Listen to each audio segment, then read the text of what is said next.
Hello दोस्तों, स्वागत है आपका मेरे चैनल की इस न्यू वीडियो पे। तो दोस्तों, अगर अभी तक आपने मेरे चैनल को सब्सक्राइब ना किया हो तो प्लीज़ उसे सब्सक्राइब कर दीजिए। बगल में जो नोटिफिकेशन की बेल है उसे भी दबा दीजिएगा। तो आज हम बात करने वाले हैं एनईपी के। एनईपी जो कंपटीशन हो रहा है, मैंने आपको इसकी एक पूरी वीडियो भी दी थी। जिसने ना देखी हो वो एक बार देख सकता है मेरे चैनल पे जाके। तो एनईपी का जो कंपटीशन हो रहा है उस कंपटीशन से रिलेटेड कुछ नियम और कुछ प्रक्रिया आज मैं आपको बताऊंगी, जो कि बहुत इम्पॉर्टेंट होंगे जब आप अपने अपलोड करोगे अपना पोस्टर। क्योंकि आई थिंक अब सब लोगों ने अपना पंजीकरण करा लिया, इट मीन्स रजिस्ट्रेशन तो करा ही लिया होगा, क्योंकि आज 24 डेट है। और लेकिन अगर किसी ने भी नहीं कराया अपना रजिस्ट्रेशन तो प्लीज़ आज करा ले, क्योंकि आज हमारी लास्ट डेट है रजिस्ट्रेशन कराने की। तो अब मैं अपने फर्स्ट पॉइंट से शुरू करती हूँ। तो हमारा फर्स्ट पॉइंट है कि प्रतिभागी ये सुनिश्चित कर ले कि उसने स्वयं को www.mynep.in पर पंजीकृत करा लिया है। मतलब जैसे मैंने आपको बताया कि अगर आपका रजिस्ट्रेशन नहीं होगा तो आप इस कंपटीशन में पार्टिसिपेट नहीं कर पाओगे। तो ये आपको, अगर आपने रजिस्ट्रेशन करा लिया है तो बहुत अच्छी बात है, लेकिन जिनने भी नहीं कराया है तो www.mynep.in से अपना रजिस्ट्रेशन करा सकते हो।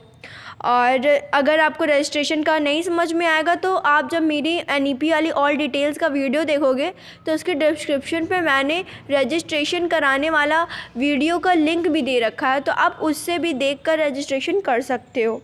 ठीक है, तो हमारा सेकंड पॉइंट है यहाँ पास कि प्रतियोगिता समय सीमा आधारित है। मतलब प्रतियोगिता की समय सीमा आधारित है।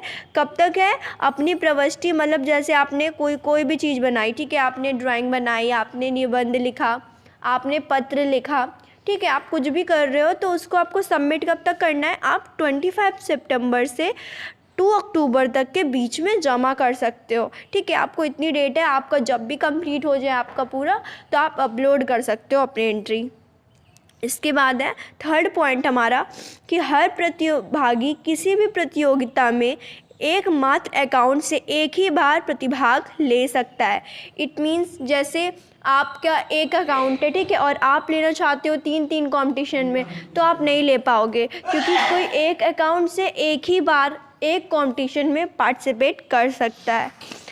और अगर हम इसके अगले पॉइंट की बात करें तो प्रतिभागियों को अपनी प्रविष्टि से हमारे हैशटैग शामिल करना आवश्यक है। मतलब जैसे आपने अपना एक ड्राइंग बनाई, ठीक है, उसमें आपने टॉपिक डाल दिया, जिस भी टॉपिक में आपने, जैसे मान लीजिए आपने बनाया भारत केंद्रित शिक्षा पे, ठीक है, तो आप भारत केंद्र शिक्षा पे आपने ड्राइंग बनाई, उसके बाद आपको उनका हैशटैग यूज़ करना होगा। इट मीन्स हैशटैग एनईपी, ठीक है, हैशटैग आप एनईपी से संबंधित बना रहे हो ना, और उनका जो एनईपी वालों का जो हैशटैग है वो हैशटैग एनईपी आपको अपनी ड्राइंग के ऊपर लिख देना है, आपको अपने निबंध के ऊपर लिख देना है, जिससे आपकी जो प्रविष्टि है वो अच्छे से वो देख सके कि ये एनईपी का है। ओके, हमारा नेक्स्ट पॉइंट है यहाँ पास कि प्रतिभागियों को प्रतियोगिता से जुड़े विषय एनईपी ही चुनना होगा। इट मीन जो उसमें विषय दिए हुए हैं, कौन कौन से विषय दिए हुए हैं? भारत केंद्रित शिक्षा, समग्र शिक्षा, ज्ञान आधारित समाज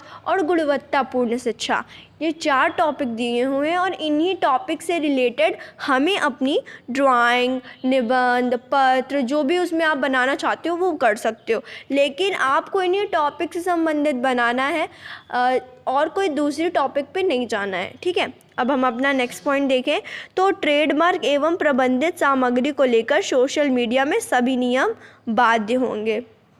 अगर हम दूसरे नियम के बारे में बात करें तो यहाँ दिया गया है कि जमा की गई सामग्री में किसी भी प्रकार की साहित्यिक चोरी ना हो, इस बात का ध्यान प्रतिभागियों को रखना है। इट मीन्स जैसे आपने कोई ड्राइंग बनाई, ठीक है, अब वो ड्राइंग आप चीट करके बना रहे हो कहीं से, ठीक है, तो वो कहीं से भी किसी वेबसाइट से जुड़ी नहीं होनी चाहिए। आप कोई निबंध लिख रहे हो, आप कोई पत्र लिख रहे हो, तो वो आप कहीं से ना उसको अपनी लैंग्वेज में लिखो। इट मीन्स आप अपनी भाषा को दर्शाओ कि आप अपने विचार क्या उस चीज़ में व्यक्त करना चाहते हो।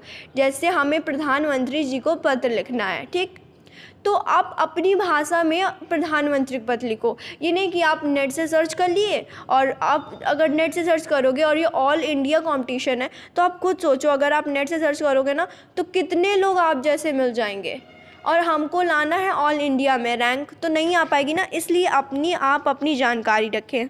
उसके बाद है, प्रतिभागियों को दिए गए हैशटैग का प्रयोग केवल प्रतियोगिता कंटेंट के साथ ही करना है। हैशटैग का प्रयोग किसी भी अन्य विषय के लिए ना हो, इसका ध्यान प्रतिभागियों को रखना है। तो इसमें मतलब है कि जो आप कंपटीशन कर रहे हो केवल उसी में आप इनका हैशटैग यूज़ करोगे और किसी भी अन्य चीज़ में नहीं यूज़ करना है। अंग्रेजी, हिंदी या दी गई भाषाओं में किन्हीं एक भाषा का प्रयोग आप कर सकते हो। इट मीन्स जैसे आप जो भी भाषा में अपना निबंध लिखना चाहते हो, कुछ भी पत्र लिखना चाहते हो, तो आप अपने हिसाब से कोई भी एक भाषा चुनकर अपना पत्र लिख सकते हो।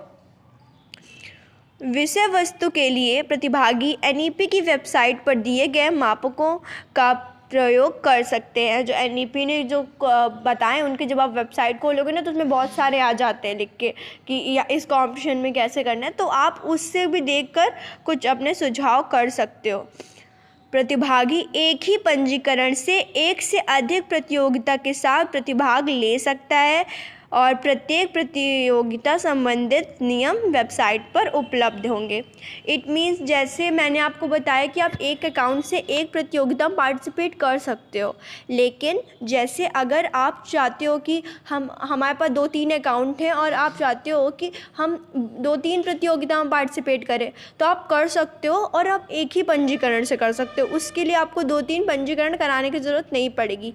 आपने एक बार पंजीकरण करा लिया, इट मीन्स आप 2-3 प्रतियोगिता में पार्टिसिपेट कर सकते हो। और बाकी जानकारी अगर आपको चाहिए तो आप www.nep.com जो इनकी वेबसाइट है उस ऑफिशियल वेबसाइट पर जाकर भी ले सकते हो। ओके दोस्तों, धन्यवाद, गुड बाय।